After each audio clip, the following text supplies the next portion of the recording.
অনলাইনে pant order করেছিলাম কিন্তু হাতে পেয়েছি তা না। কিংবা একটা মানুষ কল করেছে, বলেছে একটা কোড বললে সে আমাকে বিকাশে 10,000 টাকা দিবে। বললাম আর হয়ে গেলাম স্ক্যাম। এই ঘটনা আপনার যেমন আছে আমারও আছে। তাই এই ঘটনার স্বার্থে যেন আমরা একটা ব্যবস্থা নিতে পারি সেজন্যই আছে BD blacklist. So let's know how to use BD blacklist. Firstly, visit our website and register on your phone or email number. Optionally, you can also do Google sign in. Then tell us what happened. পুরো ইনসিডেন্টটা খুলে বলুন, কবে হয়েছিল, কি হয়েছিল, কোন তারিখে হয়েছিল। আপনার কথাটার কংক্রিট প্রমাণ করতে আমাদেরকে এভিডেন্স দিন।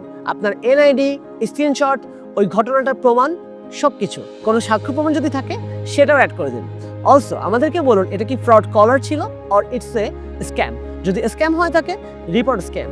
দেন এগেইন এই জিনিসটা করার পরে আপনি ওই জিনিসটা সম্পর্কে পুরোপুরি ধারণা অডিয়েন্সকে দিয়ে দিলেন, যারা পরবর্তীতে সোচ্চার থাকবে। অলসো আমাদের অ্যাডমিন টিম আপনার রিপোর্টের উপরে পুরো একটা ব্যবস্থা নেওয়ার চেষ্টা করবে। দেন এগেইন আপনি যদি চান আপনার পরিচয়টা আপনি অ্যানোনিমাস রাখতে পারবেন। আর কোনো একটা অনলাইন কেনাকাটা করার আগে বা কোনো একটা কলার ফ্রড কিনা জানতে যদি আপনি চান, তাহলে সিম্পলি আমাদের ওয়েবসাইটে গিয়ে সার্চ ইঞ্জিনে বিভিন্ন ক্যাটাগরি দিয়ে সার্চ করে দেখে নিতে পারেন কোনো একটা ওয়েবসাইট বা অনলাইন প্ল্যাটফর্ম অথেন্টিক নাকি স্ক্যাম।